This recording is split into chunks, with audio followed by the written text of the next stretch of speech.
Halo Ustadz. Emang kenal? Kenal. Ustadz masih ingat saya nggak? Saya Dewi loh yang waktu itu bikin rame. Yang di sini juga? Iya. Saya yang waktu sama adik saya itu loh Ustadz, yang saya. Oh, yang duduk di tengah. Iya. Kali ini saya sama adik saya dan ibu saya Ustadz. Masya Allah. Alhamdulillah. Ustadz ini saya ketunjuk lagi loh. Gimana? Alhamdulillah ini saya ketunjuk lagi. Iya, luar biasa. Amalannya apa sih Mbak Dewi? Masya Allah. Yang pasti doa dari orang tua Ustadz. Tuh. Itu yang pertama. Yang kedua doa dari anak saya dan suami saya. Masya Allah. Suaminya hadir? Enggak. Nitip salam buat Ustadz katanya. Salam kenal balik sama suaminya. Oh ya Ustadz. Jadi sekarang ada masalah apa lagi ini? Kan kemarin udah beres. Ustadz sebenarnya saya banyak masalah, cuma kan nggak mungkin kirain udah beres masalahnya. Enggak. Kemarin kan just tip kan? Iya.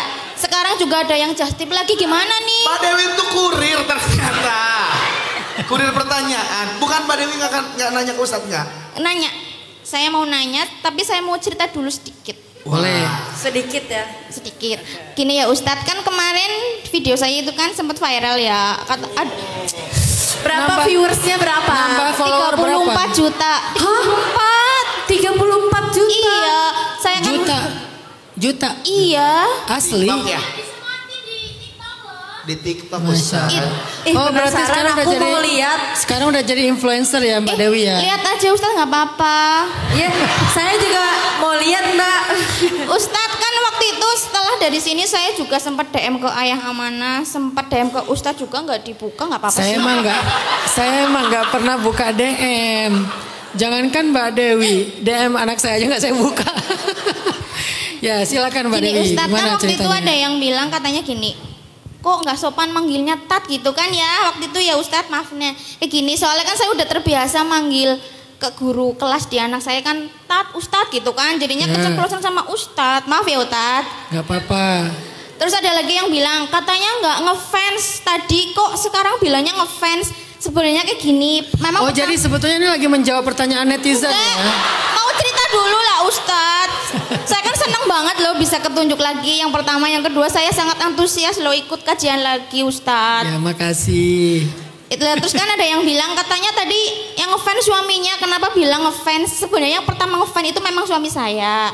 Terus sering diliatin videonya Ustadz tuh, terus akhirnya kan saya ikut ngefans ya. Sekarang malah gini, lah aku udah nggak ngefans lagi sama Ustadz Hananataki, mau ganti Ustadz kayak gitu. Suaminya? Iya. Ya nggak apa-apa. Biar banyak Ustadznya kan gitu kan? Enggak Bagus. sih, cuma bercanda lah Ustadz. Jangan diambil hati ya Ustadz. Saya kayaknya setelah ini butuh me time deh. Oh iya. Ya lanjut Mbak Dewi. Jawab belum Mbak Dewi, Ustadz mau ditanya. Ustadz saya mau nanya nih, waktu kajian yang pertama Pak ya, mungkin kan Ustadz menyampaikan bahwa kita hidup itu apa ya, pasti dikasih ujian dulu, baru dikasih hadiah.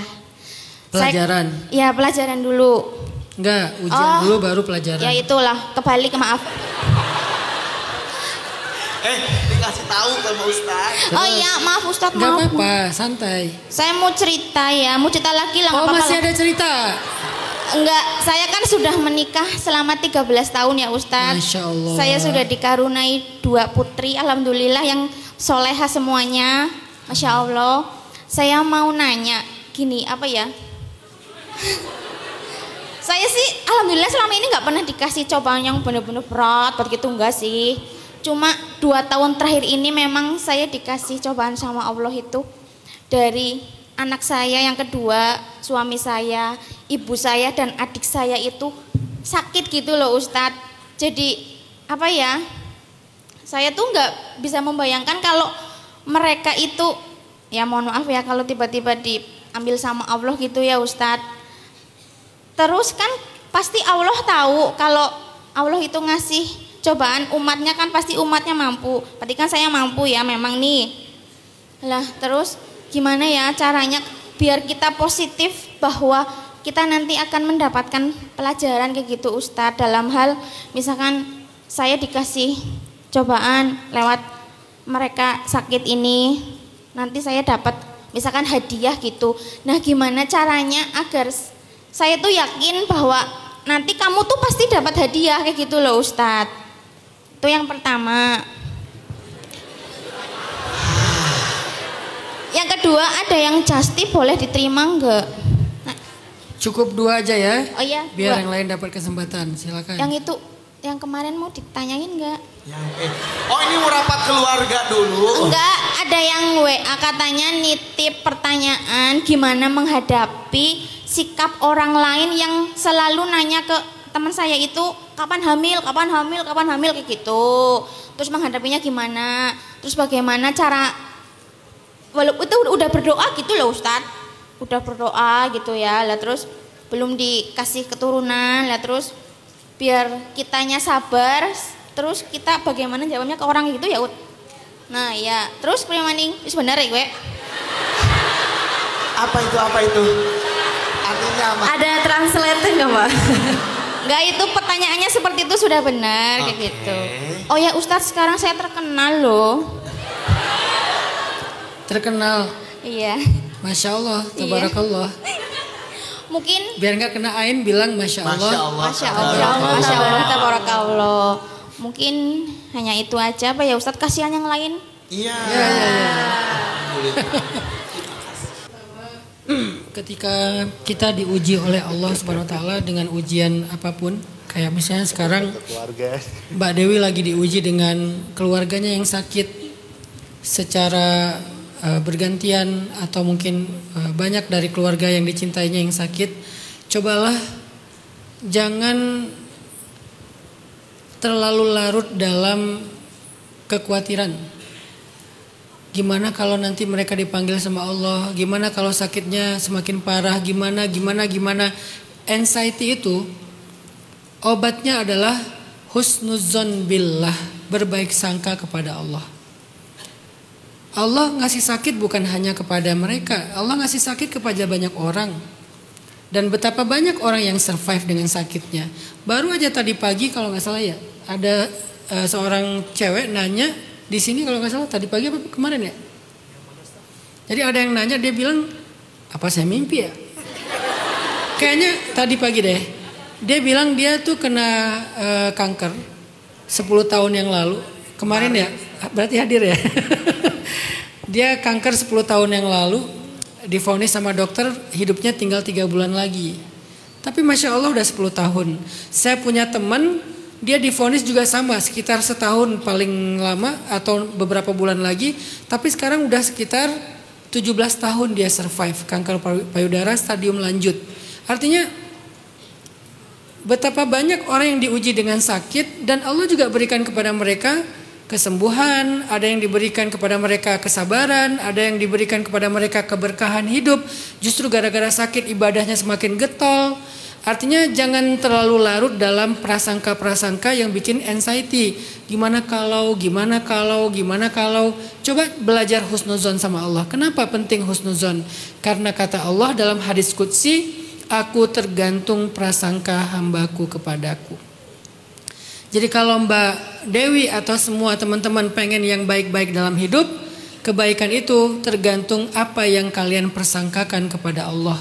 Kalau kalian berprasangka yang baik-baik kepada Allah, maka Allah akan berikan persis seperti yang kalian persangkakan atau bahkan lebih baik dari apa yang kalian persangkakan. Seberat apapun belajar, walaupun ini kan gak mudah juga ya, tapi maksudnya harus dibangun, diusahakan pelan-pelan. Kita, ya Allah, mungkin Engkau ingin memberikan kami sebuah anugerah dengan sakit ini. Tolong jaga mereka untuk aku ya Allah.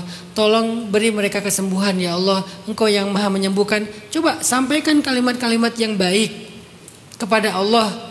Jangan sampai kita watadhunnuna billahi dhannas sau, dan kalian berprasangka kepada Allah dengan prasangka yang buruk.